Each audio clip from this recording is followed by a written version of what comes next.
Hello guys, एक और नई वीडियो में आप सभी का स्वागत है। अपन बात कर रहे थे डीबीएमएस के रिवीजन के बारे में अपन चर्चा कर रहे थे। एक पार्ट अपन कंप्लीट कर चुके थे। अब बात करते हैं सेकंड पार्ट में। लास्ट में अपन ने देखा था किसके बारे में बात कर रहे थे गाइस, डेटाबेस मॉडल के बारे में चर्चा कर रहे थे, जिसमें अपन ने हायरार्किकल मॉडल देख लिया था, नेटवर्क मॉडल देख लिया था। अब बात करते हैं ईआर मॉडल के बारे में।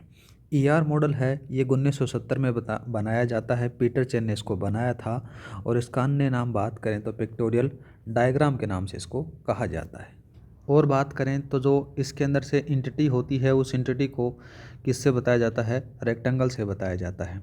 और जो रिलेशन होता है उसको डायमंड से बताया जाता है। ऐसा से इसके अंदर से देखने को आपको मिल जाएगा। ठीक है गाइस, यहाँ पर आपके दोनों के मध्य क्या आ जाता है, रिलेशन आ जाता है। एक एंटिटी E1 हो जाती है, एक एंटिटी E2 हो जाती है। इस प्रकार से इसमें बताया जाता है। नेक्स्ट बात करते हैं जिसका नाम है रिलेशन मॉडल। रिलेशन मॉडल का है किसने बनाया था, 1970 में EF कोड ने बनाया था। ठीक है, यह डेटा को टेबल के रूप में स्टोर करता है। कौन सा, रिलेशन मॉडल। मॉडल को RDBMS के नाम से भी जाना जाता है। जो रिलेशन मॉडल होता है उसको RDBMS के नाम से भी जाना जाता है। और बात करें तो इसमें कॉलम को एट्रीब्यूट और फील्ड के नाम से कहा जाता है, और जो रो होता है उनको टपल और रिकॉर्ड के नाम से जाना जाता है। और जो टेबल का नाम होगा वो रिलेशन कहलाता है। ठीक है, और बात करते हैं रिलेशन मॉडल के अंदर से आपको डिग्री, डोमेन, कार्डिलिटी, ये सारे की सारी चीज़ें आपको देखने को मिल जाती। तो सबसे पहले चर्चा करते हैं कि डोमेन क्या होता है। डोमेन के बारे में बात करें तो किसी एट्रीब्यूट या फिर कॉलम की परमिटेड जो वैल्यू का जो सेट होता है वो डोमेन कहलाता है। ठीक है, दूसरा बात करें डिग्री। डिग्री क्या कहता है कि किसी रिलेशन में टोटल नंबर ऑफ एट्रीब्यूट को डिग्री कहा जाता है। कार्डिनलिटी के बारे में बात करें तो कार्डिनलिटी किसको कहेंगे, किसी रिलेशन के टोटल नंबर ऑफ रिकॉर्ड्स या टपल को कार्डिनलिटी के नाम से जाना जाता है। और बात करें तो इंस्टेंस किसको कहते हैं, इंस्टेंस उसको कहा जाता है कि किसी रिलेशन के पॉइंट ऑफ टाइम पर जितने नंबर ऑफ रिकॉर्ड या टपल होते हैं उस रिलेशन को इंस्टेंस कहा जाता है। ये चीज़ें थोड़ा सा याद रखना, ज़्यादा पूछा नहीं जाता है पर थोड़ा सा ध्यान रखना। नेक्स्ट मॉडल के बारे में बात करते हैं, object oriented model. Object oriented model क्या होता है, देखो जो ऑब्जेक्ट ओरिएंटेड मॉडल होता है ये जो रियल वर्ल्ड की जो प्रॉब्लम होती है ना उनको सोल्व करने के लिए इसका यूज किया जाता है। इस मॉडल के अंदर से डेटा है और उसकी रिलेशनशिप को सिंगल स्ट्रक्चर के रूप में रिप्रेजेंट किया जाता है, और उस स्ट्रक्चर को क्या कहते हैं, ऑब्जेक्ट कहा जाता है। और बात करें ऑब्जेक्ट ओरिएंटेड मॉडल के अंदर से इस मॉडल को रिलेशनल मॉडल और ऑब्जेक्ट ओरिएंटेड मॉडल जो प्रोग्रामिंग का कॉम्बिनेशन का मॉडल भी कहा जाता है। और जो ऑब्जेक्ट ओरिएंटेड मॉडल के अंदर से इनहेरिटेंस का यूज़ किया जाता है, और इनहेरिटेंस के कारण क्या होता है, यहाँ का जो कोड होगा वो दोबारा से रीयूज़ किया जा सकता है। और बात करें तो इस मॉडल के अंदर से मेंटेनेंस कॉस्ट होती है वो क्या होती है, बहुत कम होती है। क्यों होती है, क्योंकि इसके अंदर से जो कोड है वो दोबारा से रीयूज होता है, क्योंकि उसके अंदर से इनहेरिटेंस का यूज हो रहा है। ठीक है गाइज। और बात करें तो इस मॉडल की ये तो अपन खूबियाँ ही खूबियाँ बात कर रहे थे। अब इसका डिसएडवांटेज के बारे में बात करें, कमियों के बारे में, तो इस मॉडल का जो है यूज़र के द्वारा ज़्यादा यूज़ नहीं किया जा सकता। ठीक है, तो ये जहाँ पर फेल हो जाता है। नेक्स्ट बात करते हैं, नेक्स्ट और लास्ट मॉडल है जिसका नाम आ जाता है semi structure model. Semi structure model क्या होता है, सेमी स्ट्रक्चर मॉडल एक टाइप का रिलेशनल मॉडल का एक्सटेंशन मॉडल के रूप में जाना जाता है। इस मॉडल का बात करें तो इस मॉडल का एक एट्रीब्यूट कोई डोमेन वैल्यू एक से ज़्यादा हो सकती है। और इस मॉडल के अंदर से बात करें तो एक्सटेंसिबल मार्केबल जो XML जो लैंग्वेज है ना उसका ज़्यादा यूज़ होता है। कौन सी वाली लैंग्वेज का, XML का। और बात करें जो सेमी स्ट्रक्चर मॉडल है तो इसको ढंग से बताया नहीं गया है तो ज़्यादा यूज़ में नहीं किया जा सकता। ठीक है, आगे बात करते हैं DBMS की कीज़ के बारे में। इसके अंदर से आपको कंप्यूटर निर्देशक में भी एक क्वेश्चन आया था जिसमें रीट लगी थी, और आपका जो प्रोग्रामर का पेपर है उसमें भी एक क्वेश्चन जरूर आएगा आपके अंदर। तो बात करते हैं अपन DBMS की कीज़ के बारे में। तो किसी रिलेशन में टपल को या किसी रिकॉर्ड को यूनिकली रूप से आइडेंटिफाई करने के लिए की ज़रूरत होती है। ठीक है, और बात करें रिलेशन मॉडल में किसी एट्रीब्यूट को की बनाया जा सकता है यदि वह एट्रीब्यूट किसी टपल को डेटाबेस में यूनिकली रूप से क्या कर रहा है, आइडेंटिफाई कर रहा है। दूसरा बात करें तो किसी डेटाबेस के लिए सबसे वैलिड की होती है उससे को नाम कहते हैं प्राइमरी की के नाम से जाना जाता है। और डेटाबेस के अंदर से क्या होता है, रिलेशन की जो की बनाई जाती है वो सबसे मेन इंपॉर्टेंट है, वो प्राइमरी की मानी जाती है। अब आपके सामने आता है कि प्राइमरी की कैसे बनती है। तो प्राइमरी की को बनाने के लिए आपको यूनिक की प्लस नॉट नल का यूज़ होकर प्राइमरी की का निर्माण किया जा सकता है। अब किस प्रकार से सिलेक्शन करोगे आप प्राइमरी की का जो प्रोसीजर है उस प्रोसीजर के बारे में चर्चा करते हैं। सबसे पहले एसके बनती है, एसके बोले तो सुपर की बनेगी, फिर कैंडिडेट की बनती है, फिर प्राइमरी की का निर्माण होता है। तो सबसे पहले अपन चर्चा करते हैं कि सुपर की कैसे बनेगी। सुपर की के बारे में चर्चा करें तो क्या होता है कि देखो एट्रीब्यूट और सेट ऑफ एट्रीब्यूट जो किसी रिलेशन को टपल या फिर टपल को क्या करते हैं, यूनिकली रूप से आइडेंटिफाई करते हैं, उसको क्या कहते हैं, सुपर की के नाम से जाना जाता है। ठीक है गाइस। कैंडिडेट की के बारे में बात करें तो कैंडिडेट क्या होता है कि सुपर की का मिनिमल जो सबसेट होता है उसको कैंडिडेट की के नाम से जाना जाता है। एक नाम मैंने बोला कि मिनिमल सबसेट क्या होता है। मिनिमल जो सबसेट होता है उसको कैसे कहते हैं, यदि किसी कंपोजिट सुपर की का एट्रीब्यूट पहले से कोई सुपर की है तो उस कंपोजिट सुपर की को हम क्या कहते हैं, कैंडिडेट की के अंदर नहीं ले जा सकते। एक नाम और आता है कैंडिडेट की के बाद में कंपोजिट की का। कंपोजिट की क्या होती है, यदि किसी की के अंदर एक से ज़्यादा एट्रीब्यूट होते हैं तो वह की क्या कहलाती है, कंपोजिट की कहलाती है। ठीक है गाइस। और कैंडिडेट जो की है उस कैंडिडेट की के अंदर से आपको प्राइमरी की निकालनी होती है जिसकी वैल्यू क्या होती है, नॉट नल होती है। ठीक है। तो इसकी डेफिनेशन के बारे में बात करें तो कैंडिडेट की में से उस की को प्राइमरी की बनाया जाता है जिसकी वैल्यू क्या होती है, नॉट नल होती है, उसको प्राइमरी की अपन बना सकते हैं। एक चीज़ आपको और देखने को मिलेगी जिसका नाम अपने पास में देखने को मिलेगा ए के को क्या कहते हैं, एडिशनल की कहा जाता है, अल्टरनेट की कहा जाता है, या फिर इसको सेकेंडरी की के नाम से जाना जाता है। तो इसके अंदर से क्या होता है कि कैंडिडेट की में से प्राइमरी की का सिलेक्शन करने के बाद में जो बची हुई कैंडिडेट की होती है उसको अल्टरनेट की, सेकेंडरी की या फिर एडिशनल की के नाम से जाना जाता है। अब एक नाम और आएगा आपके पास में, प्राइम एट्रीब्यूट। प्राइम एट्रीब्यूट क्या होता है, देखो गाइज ये रहा प्राइम एट्रीब्यूट। प्राइम एट्रीब्यूट उसी को कहा जाता है, यहाँ पर देखो सी के बोले तो कैंडिडेट की और प्राइमरी की में जो एट्रीब्यूट होते हैं उन्हें प्राइम एट्रीब्यूट कहा जाता है, और सी के पी के बोले तो प्राइमरी की और कैंडिडेट की के अलावा जो एट्रीब्यूट होते हैं उन्हें नॉन प्राइम एट्रीब्यूट कहा जाता है। अब प्राइम और नॉन प्राइम एट्रीब्यूट समझ में आ गया होगा कि कैंडिडेट की और प्राइमरी की के अंदर से जो एट्रीब्यूट यूज़ होंगे उनको प्राइमरी एट्रीब्यूट कहा जाएगा, और जो इन दोनों के अंदर से यूज़ नहीं होते उनको नॉन प्राइम एट्रीब्यूट के नाम से जाना जाता है। नेक्स्ट बात करते हैं फॉरेनर की के बारे में। तो फॉरेनर की उसको कहा जाता है कि किसी टेबल की प्राइमरी की में यदि कोई दूसरे टेबल में यूज़ होती है तो वहाँ पर वह क्या कहलाएगी, प्राइमरी की है वो फॉरेनर की कहलाती है। ठीक है। दूसरा बात करें तो जिस टेबल में प्राइमरी की होती है उसे रेफरेंस टेबल के नाम से कहा जाता है, और जिस टेबल में फॉरेनर की होती है उसको रेफरेंसिंग टेबल के नाम से जाना जाता है। ज़्यादा कोई खास है नहीं, याद रख लेना। मतलब कि जो प्राइमरी की है वो दूसरी टेबल में अगर यूज हो रही है तो उसको फॉरेनर की के नाम से जाना जाएगा, बस इतना याद रखना। और ऐसा ज़रूरी नहीं है कि जो प्राइमरी की का नाम जो दूसरी टेबल में आप फॉरेनर की एज ए फॉरेनर की जो यूज़ कर रहे हो उस नाम समान होगा, नाम समान नहीं हो सकता, अलग अलग हो सकता है। ठीक है। और एक टेबल में एक से ज़्यादा फॉरेनर की हो सकती हैं, ये भी कंडीशन याद रखना। और फॉरेनर की वैल्यू हमेशा यूनिक हो रह सकती है, ये ज़रूरी नहीं होगा। लेकिन बात करें तो फॉरेनर की वैल्यू रिपीट हो सकती है, ये याद रखना। नेक्स्ट बात करते हैं रेफरेंशियल इंटीग्रिटी। रेफरेंशियल इंटीग्रिटी के अंदर से क्या होता है, जब किसी टेबल में फॉरेन की को बनाया जाता है तो डेटा को कांस्टेंट रखने के लिए कुछ नियम और शर्त यूज़ करते हैं, उन्हें रेफरेंशियल इंटीग्रिटी के नाम से जाना जाता है। ठीक है गाइस। और बात करें तो देखो सी के बोले तो कैंडिडेट की से सुपर की आपको फाइंड करनी है। कौन सी फाइंड करनी है आपको, सुपर की फाइंड करनी है। तो इसके लिए फॉर्मूला कौन सा होगा, 2n-1 होगा। यहाँ सी की संख्या 1 हो तब तो ये फॉर्मूला यूज़ कर सकते हो। अगर एक से ज़्यादा हो तो आप कौन सा फॉर्मूला लगाओगे, 2n-2 का फॉर्मूला यूज़ करते हैं। n क्या होता है, n होता है number of total attribute. Next बात करते हैं तो कैंडिडेट की से सुपर की बनाने के लिए जो फॉर्मूला यूज़ किया जाता है तो वो सभी तभी यूज़ कर सकते हैं जब क्या होता है, जब सी के कैंडिडेट की सिंगल एट्रीब्यूट से मिलकर बनी होती है, यहाँ पर याद रखना। अब नेक्स्ट टॉपिक के बारे में बात करते हैं क्यूरी लैंग्वेज के बारे में। क्यूरी लैंग्वेज के अंदर से आपके अंदर एक सवाल ज़रूर पूछा जाएगा। तो क्यूरी लैंग्वेज की डेफिनेशन क्या होती है, क्यूरी लैंग्वेज की डेफिनेशन वो होती है कि डेटाबेस को बनाने के लिए जो लैंग्वेज यूज़ की जाती है उसको क्यूरी लैंग्वेज कहा जाता है। और क्यूरी लैंग्वेज दो प्रकार की होती है, कौन कौन सी, एक तो प्रोसीजर क्यूरी लैंग्वेज, एक नॉन प्रोसीजर क्यूरी लैंग्वेज।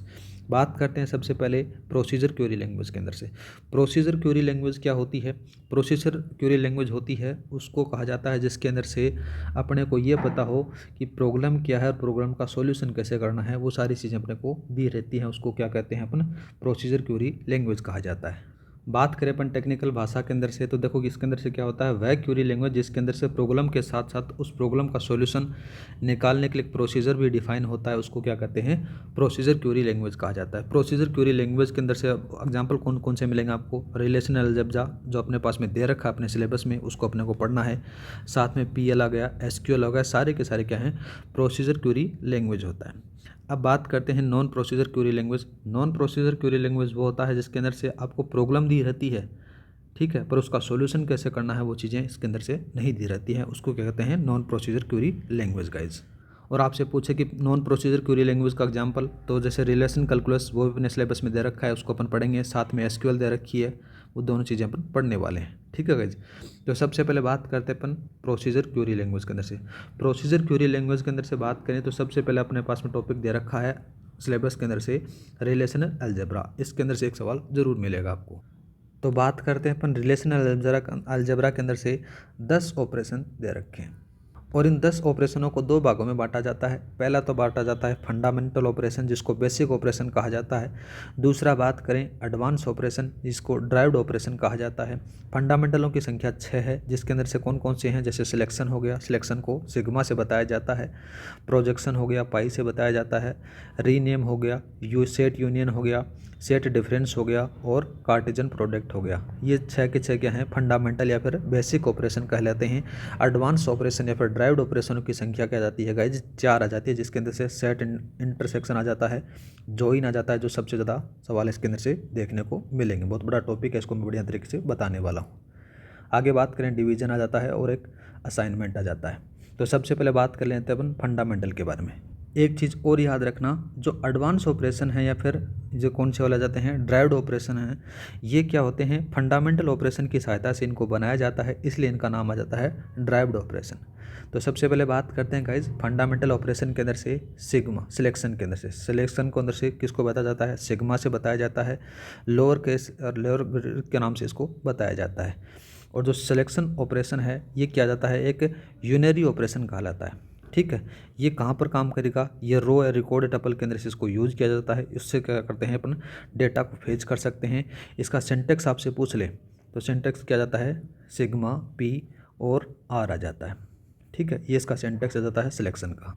अब इन चारों के बाद तीनों के बारे में बात करते हैं। आर क्या है, आर के बारे में बात करें तो नेम ऑफ रिलेशन यहाँ पर टेबल कहा जाता है। पी क्या जाता है गाइज, पी को कंडीशन कहा जाता है। और सिग्मा क्या कहते हैं, सिलेक्शन कहा जाता है। इतना समझ में आ गया गाइज। नेक्स्ट बात करते हैं, नेक्स्ट वाला कौन सा लिखोगे, प्रोजेक्शन। प्रोजेक्शन को किससे बताया जाता है, पाई से बताया जाता है। और ये यूनरी ऑपरेशन है, बोले तो एक टेबल पर एक काम करेगा। डेटाबेस से एट्रीब्यूट को रिट्राइव या फिर फेच करने के लिए इसका यूज किया जा सकता है, ठीक है गाइज। इससे आपको सिंटेक्स पूछ ले, सिंटेक्स के बारे में क्या क्या बताओगे। सिंटेक्स के बारे में लिखते हैं अपन, पाई लिखा जाता है, पाई के साथ में A1 लिख दिया, A2 लिख दिया, इस प्रकार से AN लिख दिया और लास्ट में R लिख दिया। अब इन तीनों चारों के बारे में बात करें तो पाई क्या जाता है, पाई प्रोजेक्शन आ जाता है। आर क्या जाता है, नेम ऑफ रिलेशन आ जाता है, ये मैंने बता चुका हूँ। और ए क्या है यहाँ पर, ए आ जाता है एट्रीब्यूट के नाम से, ठीक है गाइज। और बात करें तो जो प्रोजेक्शन के अंदर से जो भी आपके पास में आउटपुट आएगा ना, उस आउटपुट के अंदर से आपको डुप्लीकेट वैल्यू नहीं मिलेगी, ठीक है। मतलब कि जो आपके पास में जो रिकॉर्ड होगा वो रिपीट नहीं होगा, ये चीज़ भी याद रखना। नेक्स्ट बात करते हैं रीनेम के बारे में। रीनेम क्या होता है, नाम आपको चेंज करना है तो रीनेम के बारे में चर्चा करें ना गाइज। तो इसके अंदर से क्या होता है, ये रीनेम ऑपरेशन होता है, वो भी एक यूनरी ऑपरेशन के अंदर से यूज किया जाता है। सिंगल टेबल पर इसका यूज होगा एट्रीब्यूट रिलेशन के न्यू नेम को प्रोवाइड करने के लिए। इसके अंदर से बात करें तो इसका जो सिंटेक्स होता है उसको किस प्रकार से लिखा जाता है, ठीक है। यहाँ से एक्स हो गया और यहाँ पर ई हो गया। तो यहाँ पर क्या है, एक्स के बारे में बात करें तो नेम, न्यू नेम आ जाता है जो आप न्यू नेम देना चाहते हो। और ई के बारे में बात करें तो एक्सप्रेशन या फिर टेबल नेम के नाम से जाना जाता है। कभी कभार आपको देखने को यह भी मिल जाएगा, ये रो के साथ में एक्स आ गया, एक्स और x2 आ जाता है, साथ में ई आ जाता है। कहीं कहीं आपको देखने को ऐसा भी मिलेगा, ये भी लिखने को मिल जाता है। ये तीनों प्रकार की कंडीशन आपको देखने को मिलती हैं रीनेम के अंदर से।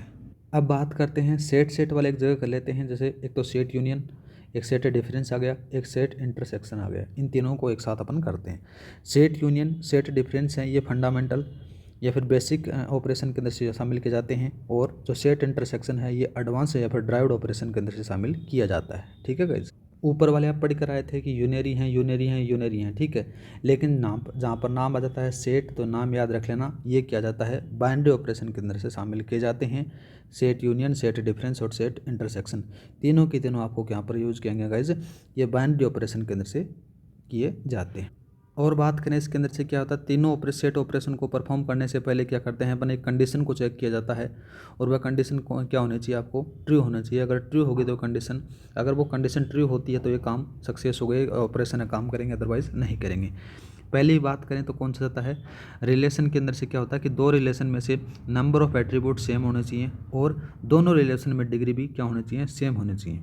दूसरा बात करें तो रिप्रेजेंटेटिव एट्रीब्यूट डिफाइन, जिसके अंदर से कहता है डोमेन नेम होता है वो समान होना चाहिए। दोनों कंडीशन अगर आप ट्रू होती हैं तो ये काम करेंगे ऑपरेशन, अदरवाइज नहीं करते गाइज। तो सबसे पहले अपन बात कर लेते हैं किसके बारे में, यहाँ पर सेट यूनियन के बारे में बात कर लेते हैं।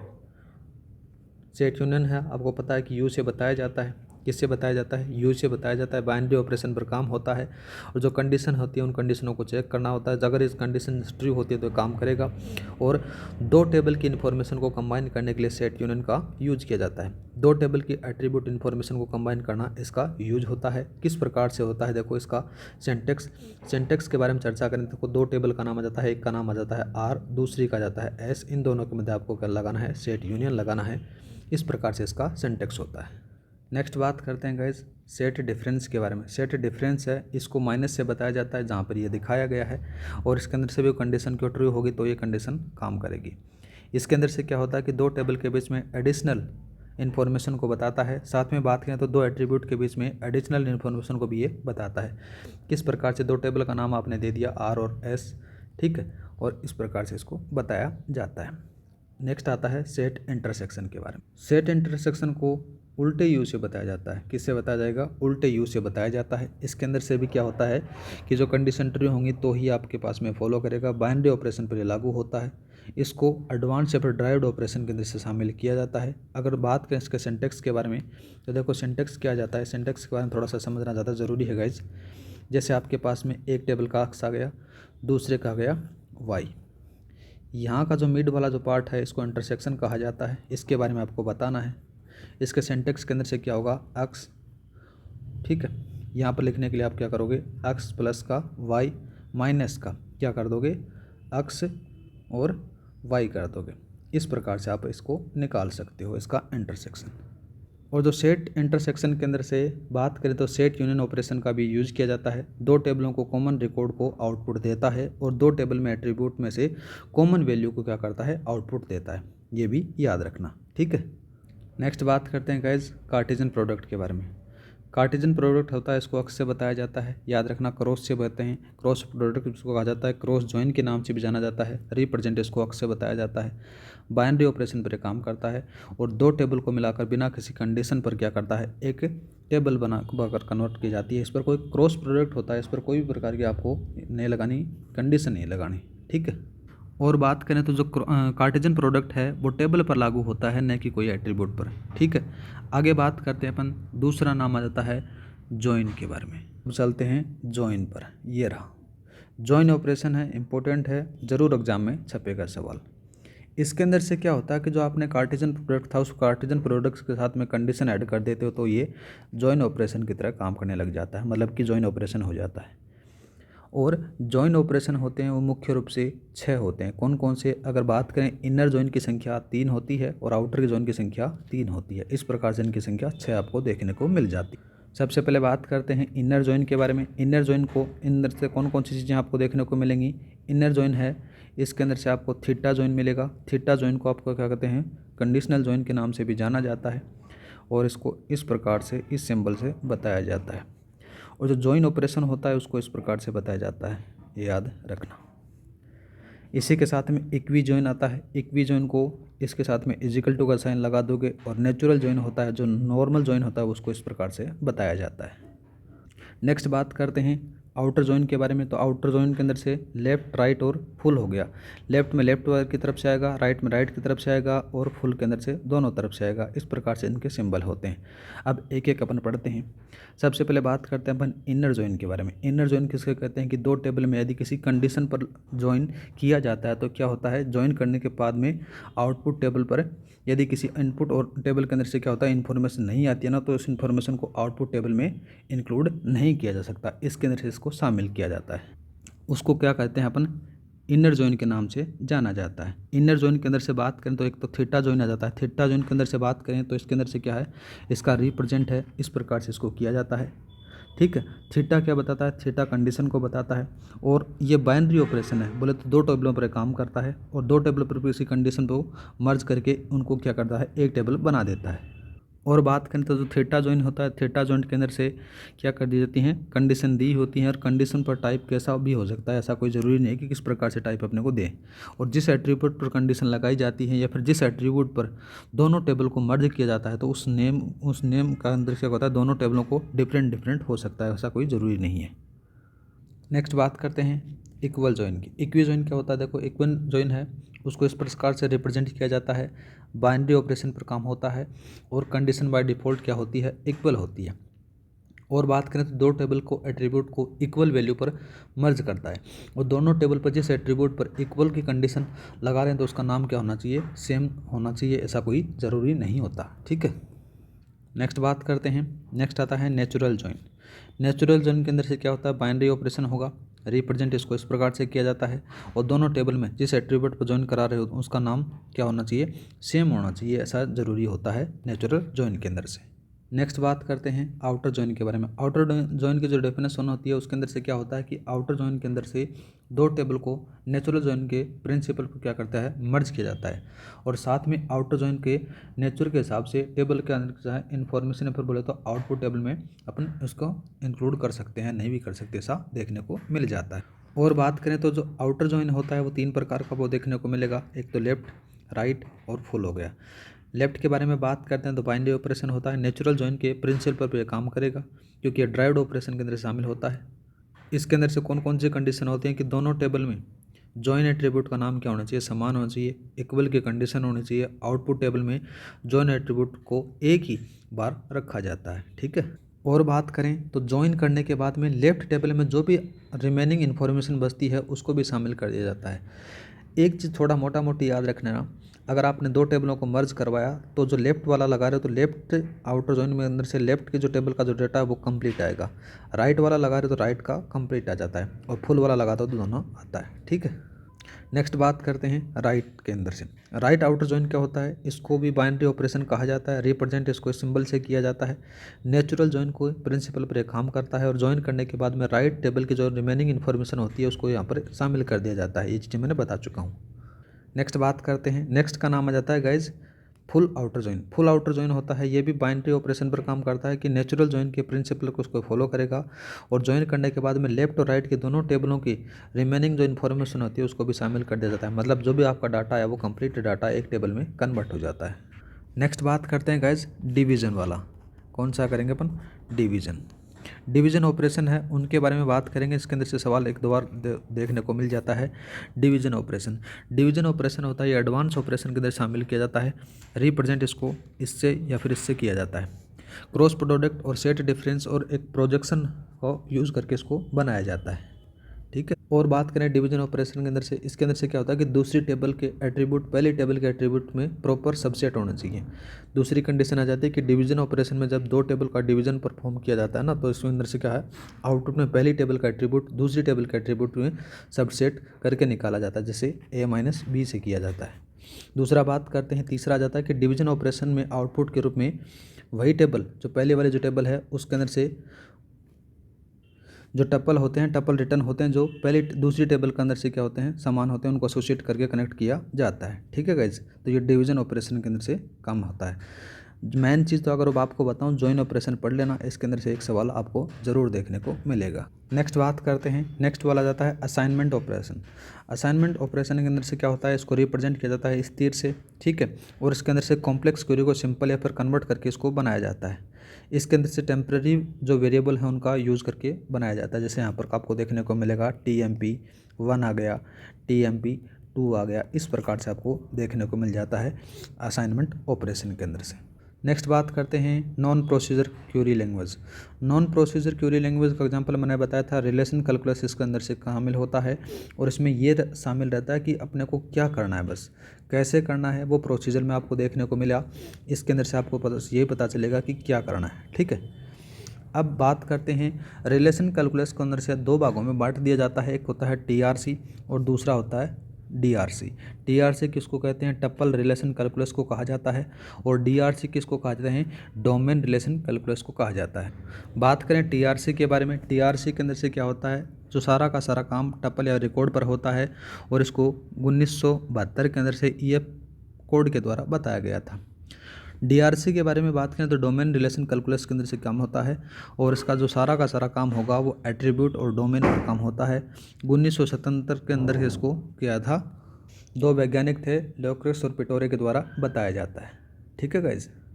और बात करें तो इस रिलेशन कैलकुलस के अंदर से जो एक्सप्रेशन होता है उसको फॉर्मूला कहा जाता है। जिस कंडीशन पर एक्सप्रेशन ट्रू होगा ना, उसके अंदर से टप्पल आउटपुट में डिस्प्ले हो जाता है। सबसे पहले बात करते हैं अपन टीआरसी के बारे में कि टीआरसी क्या होता है।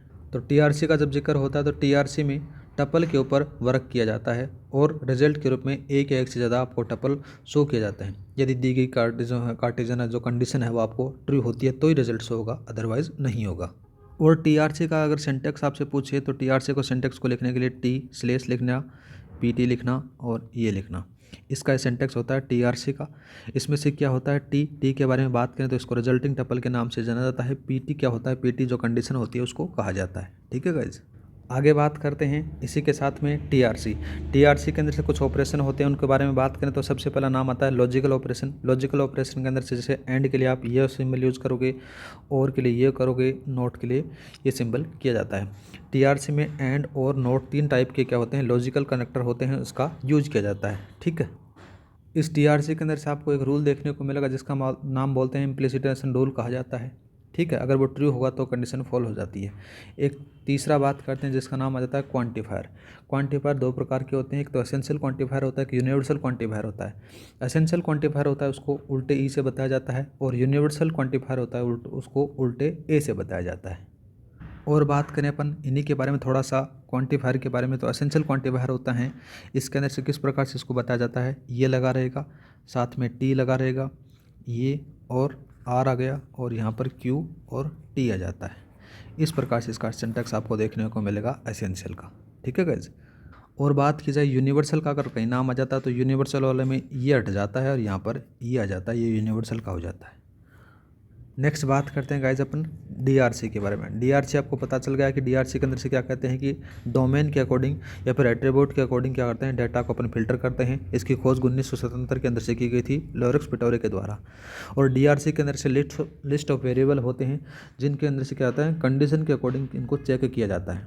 ठीक है। और ज़्यादा कोई खास है नहीं। और इसके ऑपरेशनों के बारे में बात करें तो जो टीआरसी के ऑपरेशन थे, ठीक है ना, वो सेम के सेम डीआरसी के ऑपरेशन होते हैं, उन्हीं को फॉलो किया जाता है। ठीक है गाइज। आज के लिए इतना ही, मिलते हैं नेक्स्ट क्लास में जिसमें ईआर मॉडल के बारे में अपन चर्चा करेंगे। आज के लिए इतना ही। जय हिंद, जय भारत।